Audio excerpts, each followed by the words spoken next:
think the first time I used any substance would have to be my sophomore year of high school. My grandma had just passed. And when she passed, I mean, there was a lot of emotions that I didn't know how to deal with. So I did a lot of soul searching while I was 17. I spent time with a lot of people that I shouldn't have been spending time with. I guess it kind of just spiraled from there, and it just continued to pull me in. I just kept going and trying new things, and it went from taking pills every single day to doing maybe 5 to 6 a day, and it'd be 2 in the morning, 2 at night, 2 right before bed. And then it turned into a thing where I was doing it so often, and I was going out of my way to go and get my opioids. I used to live in like Kapolei, and I used to catch the bus all the way to town. And I'd be sitting on the bus, body aches, cold sweats, just every bump would make me feel so uncomfortable. But I really just needed to get my next pill. Like, I needed it. It came to a point where my auntie and my uncle had asked me to leave the house because I had been backed on rent. They were trying to teach me that responsibility, but my progression and my addiction just kept pulling me farther and farther from what the goal was. As soon as my paycheck would come in, it'd be gone. And it continued to progress, and I eventually found myself out on the streets by myself. I used to go to people's houses and stay over there for a few days. But what they didn't see when they were off at work was me going into the bathroom and looking at all the pills. When I'd go visit my grandpa and he would go get me something to drink, I'd be going through all his pill bottles as fast as possible, looking for what was there. You would think with a lot more addictive drugs, you would think your family or people would be a little bit more cautious about that. I didn't think it was bad because they gave me their ibuprofen every now and then when I had a headache.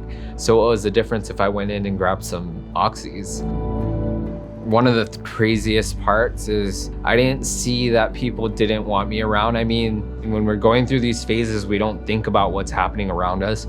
We don't think about who's getting hurt. We're only thinking about us and what we need. My friends and family took a lot of that emotional pain that I wasn't dealing with.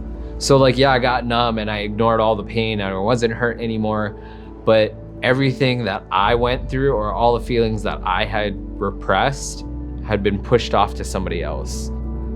I was young, I was 21. I didn't really understand what types of drugs I was using, and I didn't know you could do too much. I never thought overdose was a thing. One time when I was in Naloxone with a friend, we were sitting there, and it was the first time I've ever seen someone shoot up before in front of me. And this person had passed out with the needle and the tourniquet wrapped around his arm. I didn't know what was going on. I didn't know how to react. And then somebody had sprayed something, like I thought it was Flonase, like an allergy med, in his nostril. He didn't move, but his face got some color back, started breathing. Like the panic started to calm down. I found out that what she put in his nose, which was Naloxone, it was one of these little things that I used to see sitting around a lot of people's apartments, and I just never knew what it was, and I never asked what it was. The saddest part is there was a lot of missed opportunities while I was out there.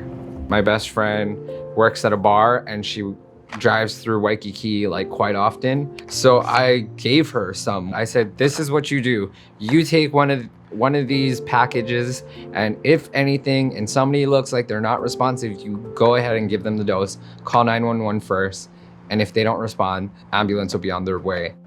These little moments of education is what people need. It's a simple solution for a very big problem. Those moments that I was sober and I wasn't using, those were the moments that I could feel everything. I could feel that hurt from being kicked out. I could feel my grandma's loss, and that wall would fall down for a second and I would freak out. That turning point when I realized that I had a problem was the shed. Like, I was in a shed smoking at 5 o'clock in the morning. When you're a kid, you never expect that that's where your life's gonna be. And when you get to that point and you get there and you're looking back and you're like, was that worth it? I think that was the hardest part for me, was I looked at everything and I was like, I did all this for nothing. To be in a shed with random people that don't even know my first name. That was the hardest part. And to know that if I was to die right now, nobody would have known where I was, because these people would have left me there and you would have found me on the news.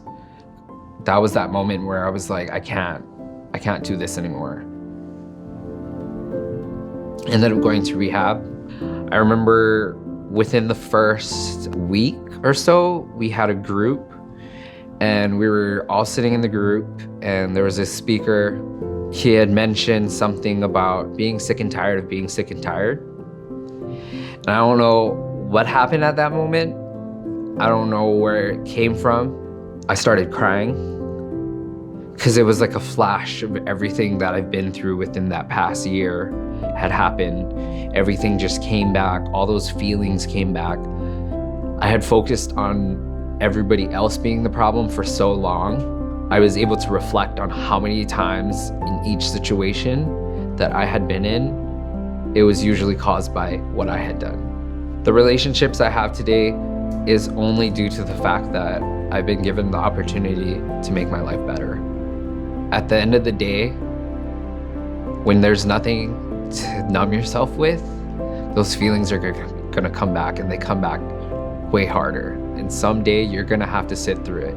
I wasn't left alone to deal with those feelings by myself. The one thing you should remember when you're trying to remove those feelings or get rid of those feelings, there's people that are gonna be there for you to lean on, people that are there just to be an open ear, and just make sure you reach out to them.